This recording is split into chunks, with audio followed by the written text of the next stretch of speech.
Hi girls.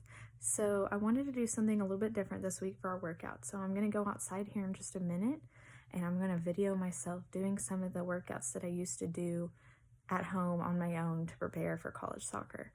Some of them, actually all of them, can be done by yourself, but some of them you can take it to the next level by adding a partner. So if you have a parent or a sibling that is willing to help you, they can make it that much better.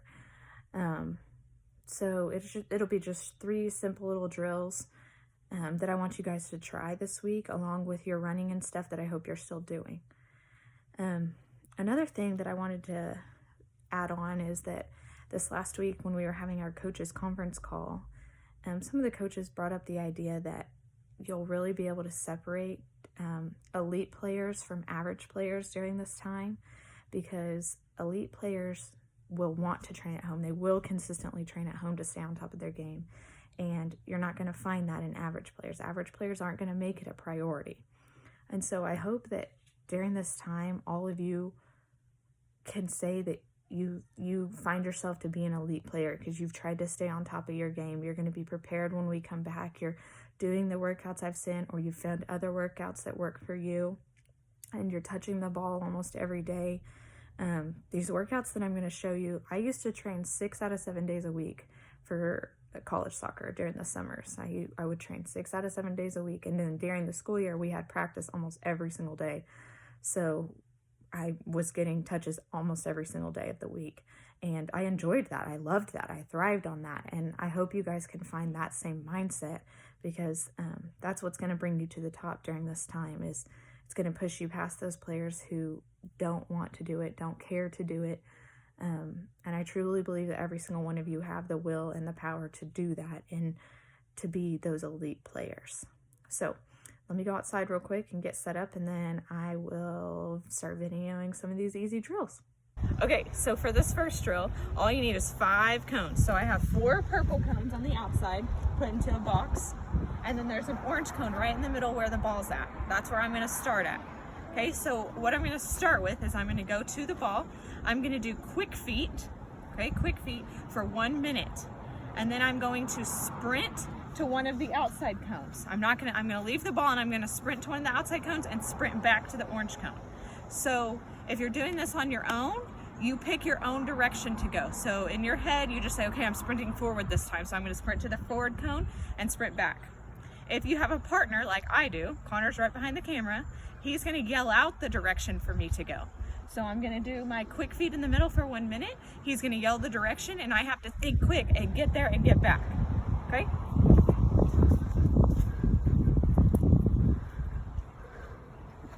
Okay, ready?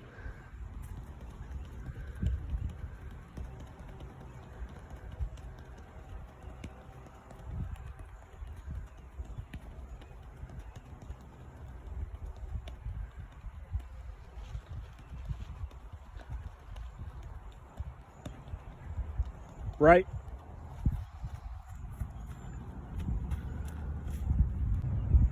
Okay, so you're gonna do that 2 times. So quick feet with sprints 2 times to get warmed up.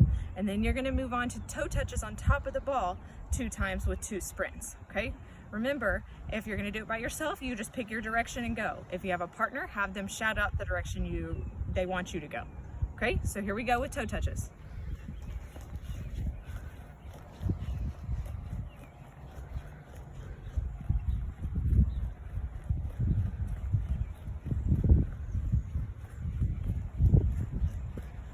Back. Okay, this time we're gonna do triangles in place, and then we'll sprint without the ball again. Remember to do these 2 times. This is kind of your warm up to get your legs really, really nice and warmed up and ready to go, because we're gonna be adding the ball in for dribbling next. So we're gonna do triangles in place, and then Connor's gonna yell at my direction again. Ready?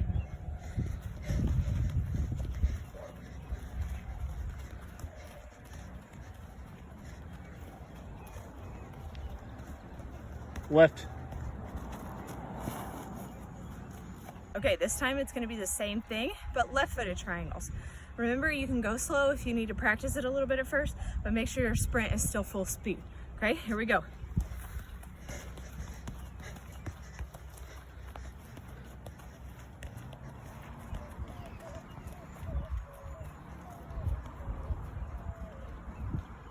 front.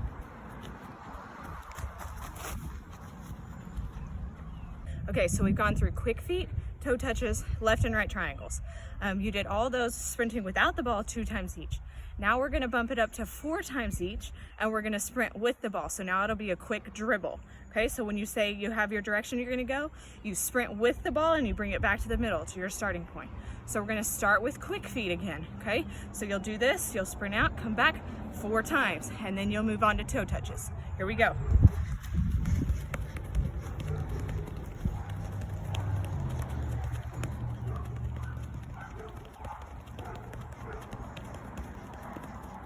Right.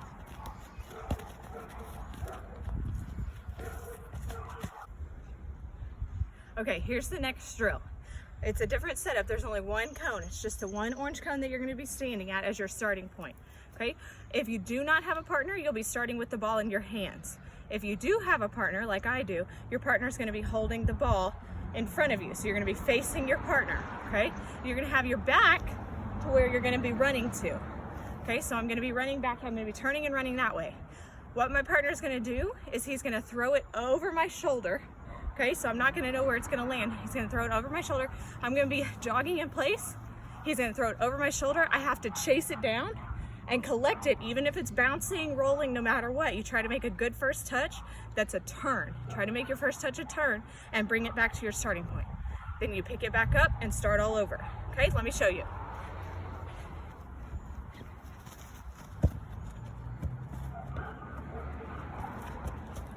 Okay, here's what it looks like without a partner. I'm going to throw it over my head and chase it down again. Notice that it was bouncing last time and I still took that first touch as a turn. Okay, I want you to do this exercise 10 times. Okay, so 10 sprints to get it, 10 sprints back. Here we go.